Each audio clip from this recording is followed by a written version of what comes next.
Muchas gracias, buenas noches. I will speak in English, but I promise to go slow. And if not, Natalia's going to say slow, slow, slow down. Can everyone see the slides okay? Great. Maybe a little darker? Does it need to be a little darker? Maybe a little darker back here. Like the...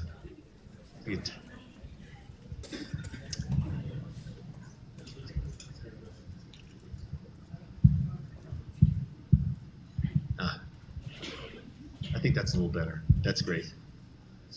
Thanks. Great, thank you. So this is my first time in Colombia. It's really nice to be here. One of my missions and sort of my work with the ketogenic diet is to try to bring it to the world. And I'll actually get to that at the very end of my talk. And so it's really nice to be here in a country that's really growing their interest in the ketogenic diet. And it's really, again, a wonderful experience to be here today. And I'm going to speak for probably about 45 minutes to kind of bring you up to date on what's exciting and new in the diet. It's been an incredible history, and really in the last 5 to 6 years, things have gotten even more exciting. So hopefully you'll get a sense of how things are going in the field.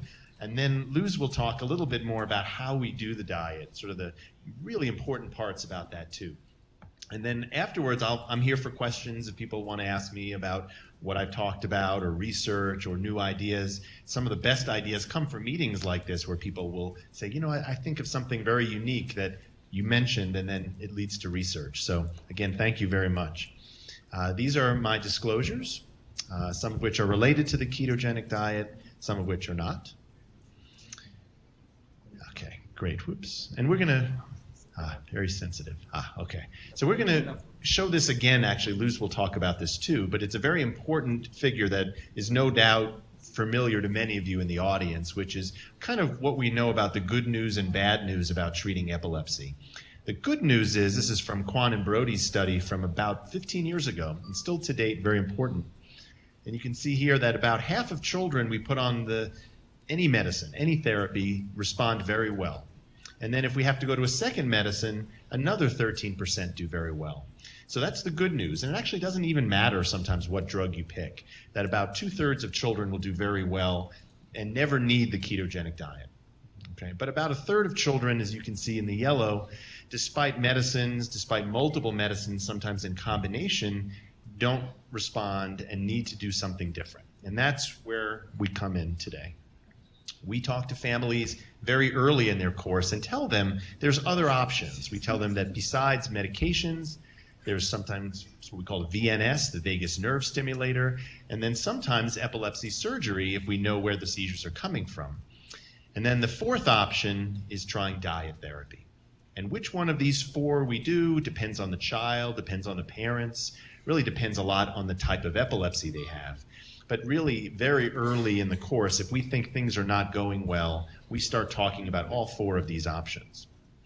And so I'm not going to spend too much time on this. Luz will give more details about how we do the diet. But in sort of one slide, this is sort of the traditional way that the ketogenic diet is done.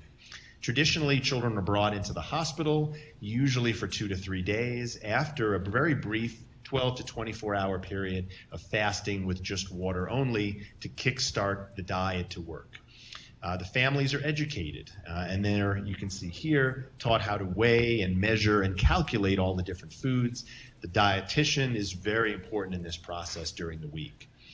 When we start the diet, we start it in ratios. And so anybody who's on the ketogenic diet, they know what ratio they're on. It might be 4-to-1, might be 3-to-1, kind of like milligrams twice a day of a medicine. It's the same thing with a ratio of the diet. And we're going to come back to this a little later.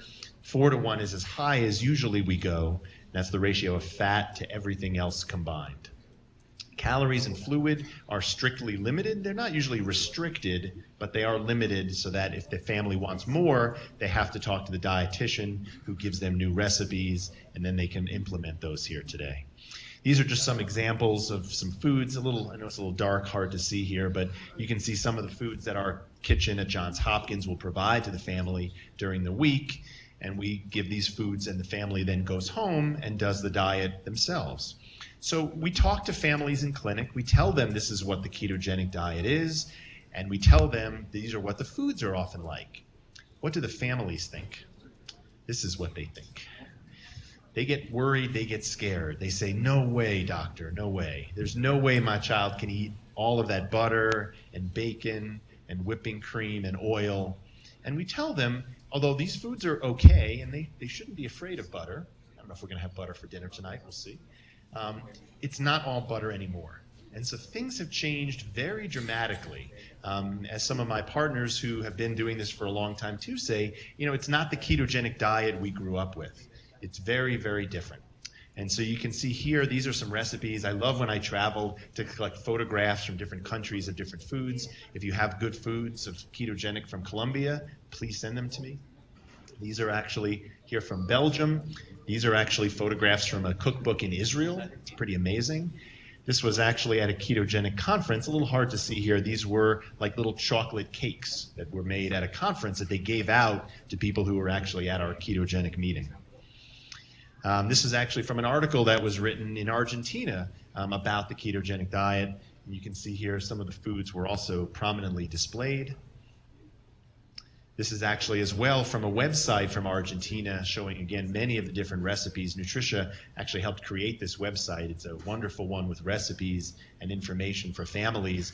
Argentinian, yes, but can be used anywhere. These are also just some more images from all over the world. These are actually ketogenic cookies from China. This is food from Taiwan. Yes. That's okay? Okay, sorry. These are waffles, also from Argentina. These are actually foods from Germany in a book for the diet. Can be done anywhere in the world, any culture, sometimes religions. Families would say, well, I'm vegetarian. We say, no problem, we can do it vegetarian.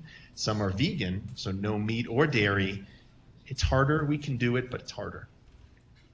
So one of the questions that's really come up in the last 10 years is, do we have to be so strict? And again, you're going to hear more about this from Luz about the different diets. But this child here is one of our children starting the ketogenic diet. You can see she has some eggs, some bacon, some cheese, some whipping cream. She's smiling. She's pretty happy, okay? But she says, maybe can we do better? And so one thing that I think has been really amazing, if you look at the literature in the last really just 10 years, is how much people are saying, maybe we don't have to be so strict. These are articles, okay, that say we maybe don't even have to fast children. And in fact, a lot of times now, we don't fast children to start the diet. In addition, there are definitely centers that say maybe we don't need to bring the children into the hospital. We can do it at home where it's more comfortable for them. Sure, why not? Good evidence that says you can do that. There's also some recent studies that say maybe you don't even have to do it over 3 days. You can do it over a week or 2 weeks to get the child used to it.